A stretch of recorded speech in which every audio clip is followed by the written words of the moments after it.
ভাবি, তুমি নাম্বার পেলে কোথায়? আমি অবাক হয়ে। কি মনে করছো তুমি? তুমি কথা না বললে সবকিছু সমাধান হয়ে যাবে? ভাবি কান্না ভাব নিয়ে বলল, সরি ভাবি, একদিন কথা বলার কারণে তোমাকে 1 মাস বাপের বাড়ি থাকতে হয়েছে। আমি চাই না আমার জন্য আর কোনো সমস্যা হোক। আম- না আসিফ, এখন সময়টা আগের মতো নাই। পরিবারের সবাই যেন নিস্তেজ হয়ে গেছে। কেউ কারোর সাথে কথা বলে না, খুব দরকার ছাড়া। ভাবি কথাগুলো কান্নামাখা কণ্ঠে শোনা যাচ্ছে। একটা সময় আমাদের পরিবারটা হাসি খুশিতে মেতে থাকতো। কেউ কখনো মন খারাপ করে থাকতে পারে নাই। কেউ না কেউ মন ভালো করে দিত। কেন ভাবি এমন পরিবর্তন? কেন? কথাটা বলে চোখ থেকে কয়েক ফোঁটা পানি গড়িয়ে পড়ে। কেন জানো না? মিথিলা মিথ্যা অভিনয় হয়তো আম্মু আব্বু মুখে রাগ হয়েছে, কিন্তু মন থেকে ঠিকই বলছে আমাদের ছেলেটা এত খারাপ না। ভাবি হয়তো সত্য বলছে। হতে পারে। আম্মু কেমন আছে? আর আব্বু? আম্মুর শরীরটা তেমন ভালো নেই। আজই ডাক্তার দেখিয়ে আসলাম, প্রেশার বেড়ে গিয়েছে। ভাবি কথা শুনে আম্মুর যেন মনটা কেঁদে উঠল। আম্মু যত্ন নিও প্লিজ, কান্নামাখা কণ্ঠে। আর আব্বু খেয়াল রাখো। আমি আসিফ বাসায় চলে আসো, হয়তো সবাই তোমাকে মেনে নিবে। ভাবি না ভাবি, মেনে নিলেও মিথ্যা অপবাদ নিয়ে বাসায় যাওয়া সম্ভব না। আমি চাই না আমার চরিত্রে দাগ নিয়ে বাসার জন্য।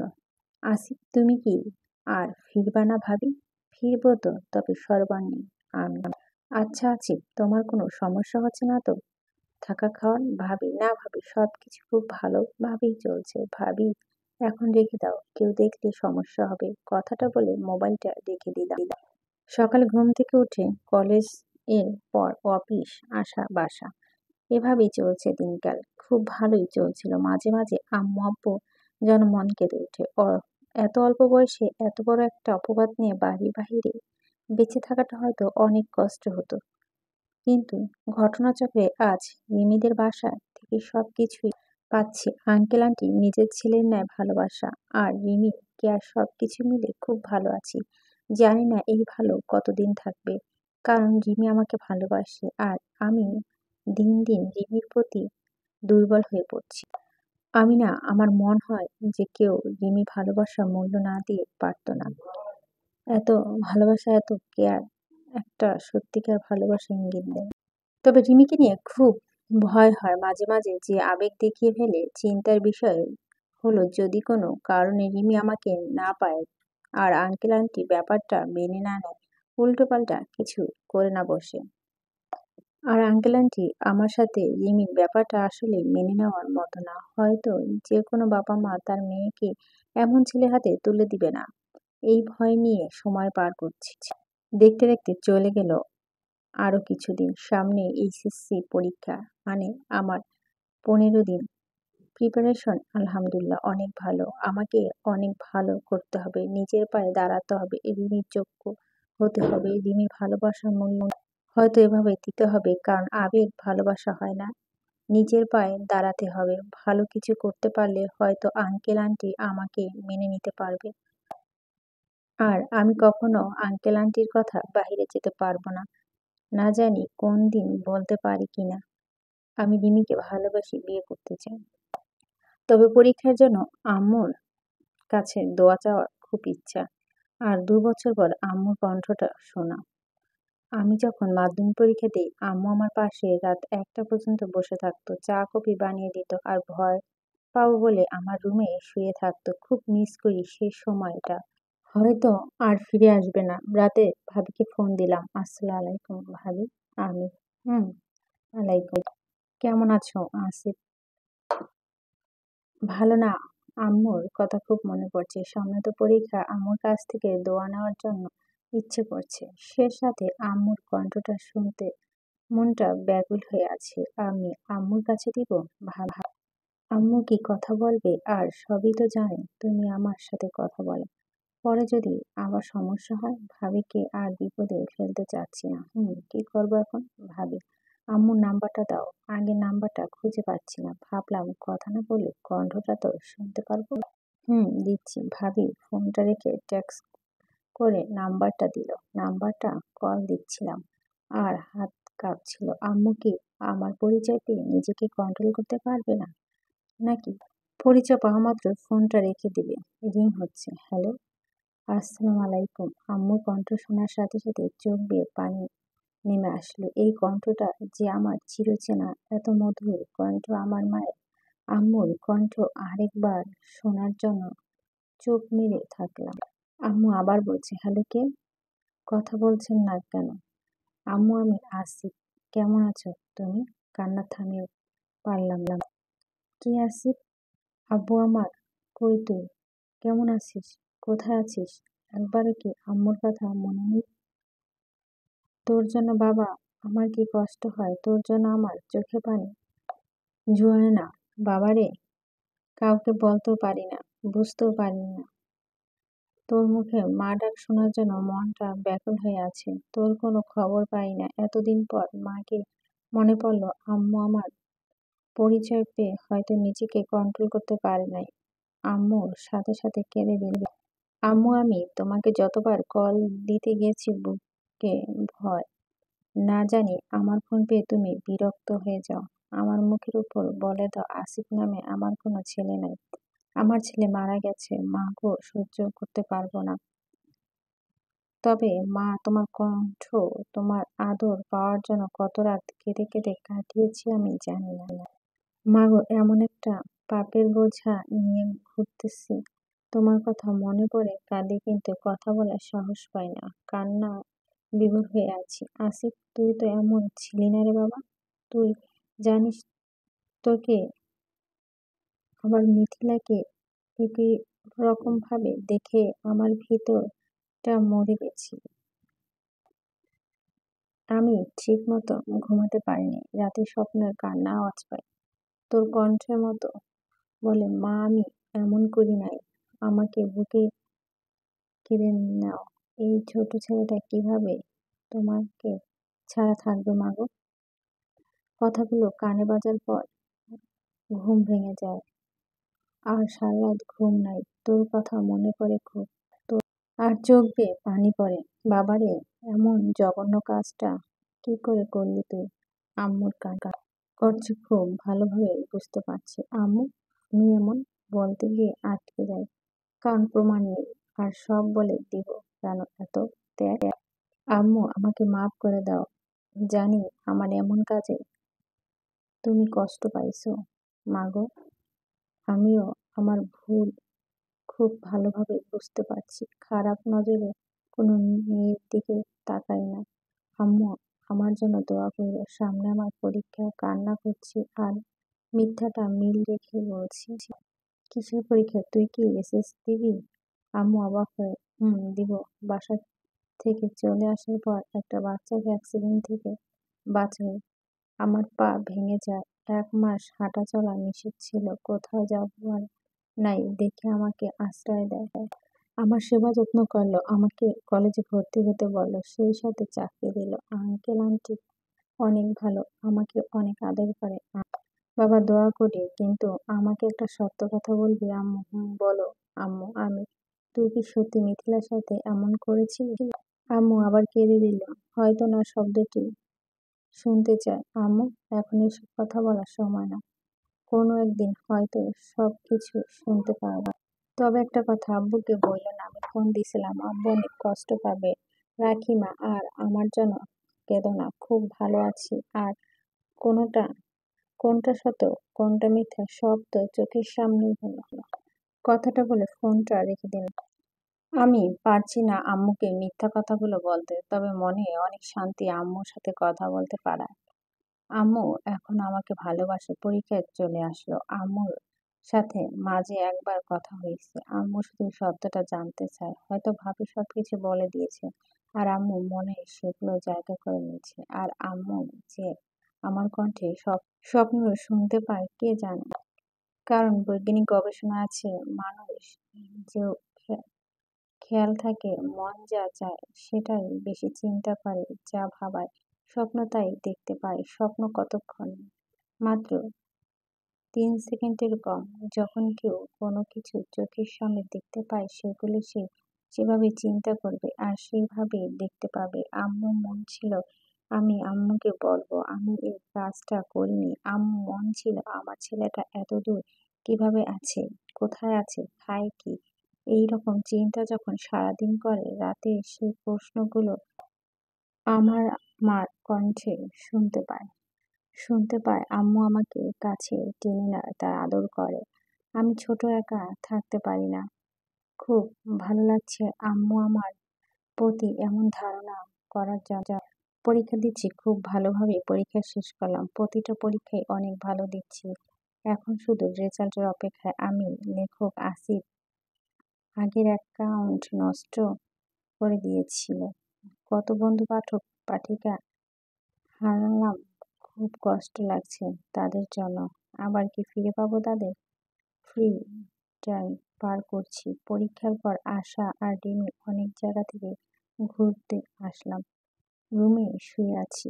আন্টি আমাকে বলল, আসিফ বাবা তুমি একটু বাসায় থাকো, রিমি মামাতো ভাই জাপান থেকে আসছে, আমার রিসিভ করতে যাচ্ছি। রিমি মামা? কেউ কোনোদিন বলে নাই রিমির মামা আছে। রিমিও তো বলছিল রিমির মামা নেই। তাহলে তুমি অবাক হচ্ছ? রিমি মামা তো মারা গিয়েছে। রিমি মামা তো ভাই লেখাপড়ার জন্য জাপান থেকে যায়, অনেক বড় চাকরি করে সে। আন্টির কথা শুনে বুঝলাম মামা গেছে, তাই না বলছি রিমি। আচ্ছা আন্টি রিমি যাবে? রিমি তো অবশ্যই যাবে, রিমির সাথে রিয়াদের বিয়ে। রিমি যাবে না? আন্টি তো কি বললেন বুঝি না, রিমির বিয়ে কবে? মন খারাপ। রিমি এখনো জানে না, তবে আমার ভাইয়ের সাথে ওর বিয়ে অনেক আগে ঠিক করে রেখেছিলাম। লেখাপড়া শেষ করার জন্য অপেক্ষায় ছিল।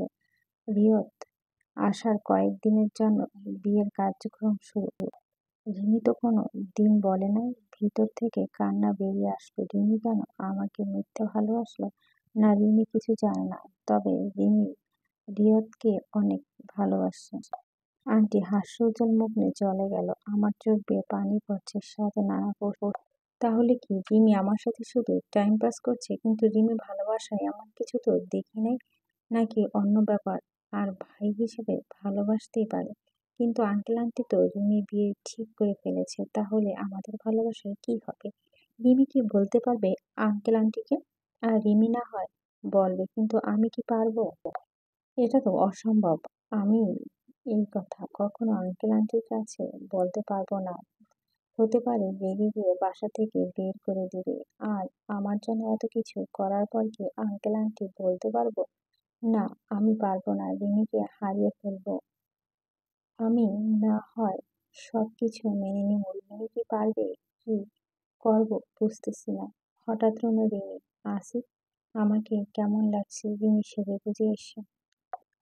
খুব সুন্দর লাগছে, হাসি মুখে উত্তর দিলাম, যেন রিমি কিছু বুঝতে না পারে। আসিফ তুমি চলো। রিমি না, 30 মিনিট রাস্তা, এখনই তো এসে পড়বো। আমি বাসায় আছি, তোমার যাও। আমি আচ্ছা তাহলে আসি। রিমি চলে গেল। রিমিকে দেখে মামা তো ভাইয়ের চোখ কপালে উঠবে শিওর, কারণ রিমি এমনিতেই সুন্দর, আবার শাড়ি পরা সাজুগুজু। আমি শুয়ে আছি আর ভাবছি এই সমস্যা একটা ছেলে কি করে হতে পারে।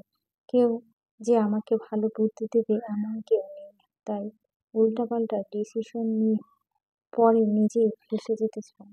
ঘুমিয়েছিলাম, সকালে রিমি ডেকে তুললো, আসিফ ওঠো, এতক্ষণ কেউ ঘুমায় নাকি? রিমিকে খুব হাসি খুশি দেখাচ্ছে। উঠছি। নাস্তা রেডি, 5 মিনিটের মধ্যে আসো। রিমি চলে গেল।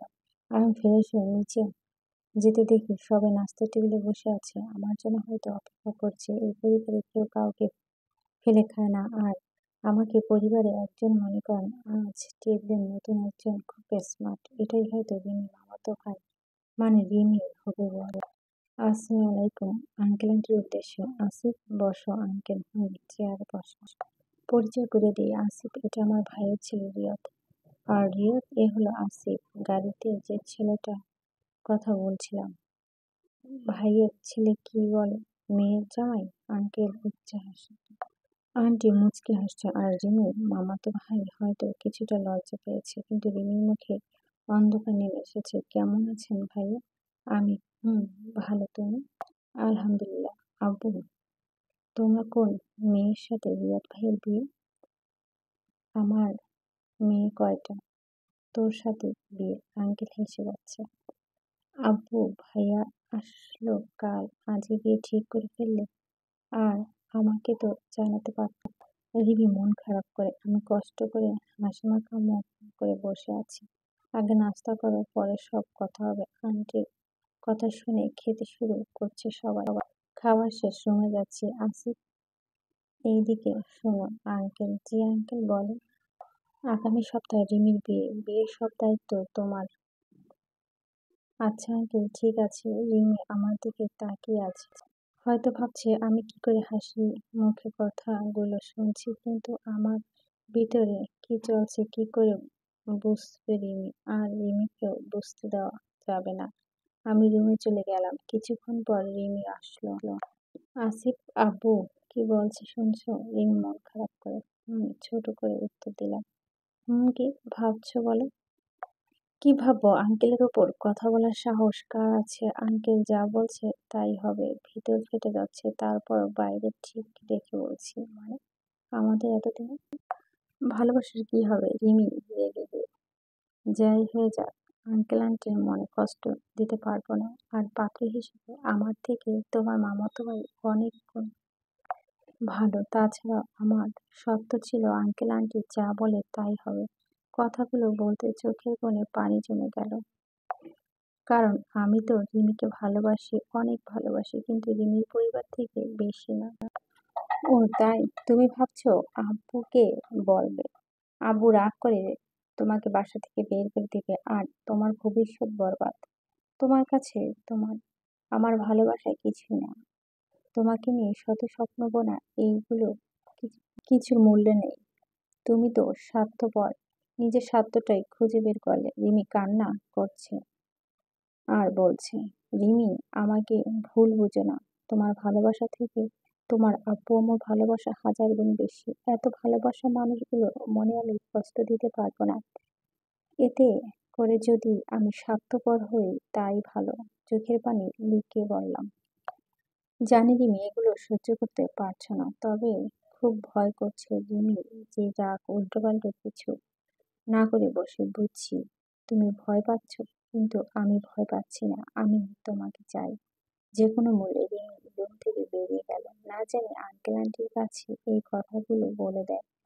একদিক দিয়ে ভালোবাসা মানুষটাকে হারানোর কষ্ট, আর আঙ্কেল আন্টির মনে কষ্ট দেওয়ার ভয় আমাকে মেরে ফেলছে। রিমির জন্য এই ছেলেটা বেস্ট, দেখতে খুবই স্মার্ট, আর রিমি হয়তো সেখানে ভালো থাকবে, আর ভালোবাসা মানুষটি ভালো থাকবে। এটাই হয়তো সবাই চায়। সারাদিন রিমিকে মরা লাগছে, হয়তো আঙ্কেল বলতে গিয়ে বলতে পারেনি। তবে শুনছি রিমি পড়াশোনা শেষ করে বিয়ে করতে চায়, এমনটা বলছিল। কিন্তু আঙ্কেল বিয়ের পর লেখাপড়া চালানোর কথা বলে। এর মাঝেই রিমির মামাতো ভাইয়ের সাথে কয়েকবার কথা হয়েছে। নিজেকে হাসি খুশি রাখার চেষ্টা করছি। রাতে আশা আসলো। আসিফ, কি শুনছি এসব? আশা, সবকিছু সত্যি শুনছিস? আমি, তুই আর রিমি আঙ্কেলের কাছে যা, সবকিছু খুলে বল। আঙ্কেল তো তোকে অনেক ভালোবাসে, কথা না রেখে পারবে না। আমাকে দিয়ে হবে না আশা। আমি, আচ্ছা আমাকে কিছু করতে হবে। আশা, কি করবা? অবাক বিয়ে আটকাবো? আশা মুচকি হেসে, এই হাসির রহস্য আমি জানি না। কিভাবে? আমি, দেখতে থাকো। আশা রিমিকে খুঁজতে গেল। রিমিকে কিছুক্ষণ আগে রুমে শুয়ে কাঁদতে দেখছি। আবার আমার রুমে। রিমি, আশা আর রিয়াদ ভাইয়া, মানে রিমি মামাতো ভাই। ভাইয়া, আপনাদের একসাথে করছি একটি গুরুত্বপূর্ণ কথা বলার জন্য। আশা রিয়াদ ভাইয়াকে বলো। কি কথা বলো রিয়াদ ভাইয়া? আপনি কি চান এই বিয়ের কারণে রিমি উল্টাপাল্টা কিছু একটা করে বসবে? আশা, না, কখনোই না। কেন এ কথা বলছো রিয়াদ ভাইয়া? 2 বছর ধরে আসিফ আর রিমি একে অপরের ভালোবাসে। আসিফের বর্তমান অবস্থা তো জানেন। আসিফ আঙ্কেলকে কিছু বলতে পারছে না। আপনি কিছু একটা করুন প্লিজ। বিয়ে তো ঠিক হয়ে গেছে, আমি কি করতে পারি বলো? ভাইয়া মনে হচ্ছে নরম মনের মানুষ, আপনি বিয়েটা ঠেকিয়ে দিন। প্লিজ, দুটি মনে ভালোবাসা ভাঙবেন না প্লিজ আশা। তা না হয় আটকিয়ে দিলাম, কিন্তু মিমি কত সুন্দর মেয়ে, আর পাবো কই রিয়াদ ভাইয়া? কেন, আমি আছি। আশা কথাটা বলে লজ্জায় চেপে চেপে ধরল। আশা আর রিমি সুন্দর, আর গুণের দিক থেকে কেউ কারো থেকে কম নয়। তুমি থাকলে আমি রাজি। রিয়াদ ভাইয়া হেসে হেসে দোস্ত, রাজি হয়ে যা প্লিজ। রিয়াদ ভাইয়া অনেক ভালো ছেলে, আর তোর তো কেউ নাই তাই না? রিমি মুখে হাসি ফুটে উঠল, সাথে অবাক। তাহলে তুই রাজি হয়ে যা। আশা ফাইজলামি করে। আমি তো রাজি আমার বেস্টকে ভাবি বানাতে। রিয়াদ ভাইয়া একটা ডিসিশন, একটা ভালোবাসা অটুট রইল। আর আশা তো অবাক হয়ে গিয়েছে আমাকে। তবে রিয়াদ ভাইয়া বড় মনের মানুষ, ভাবতেই হবে। আমার কাছে আশা আর রিয়াদ ভাইয়ার কেমিস্ট্রি অনেক ভালো হবে মনে হয়, কারণ দুজন দুইটি রাইট ডিসিশন দেখিয়েছে। এখন দেখার বিষয় হলো বিয়েটা আটকায় কিভাবে। রিয়াদ ভাইয়া কি পারবে আঙ্কেলকে বোঝাতে? দেখতে থাকুন শেষে কি হয়। আর গল্পের সাথে থেকে গল্পটি এগিয়ে নিয়ে যাবে।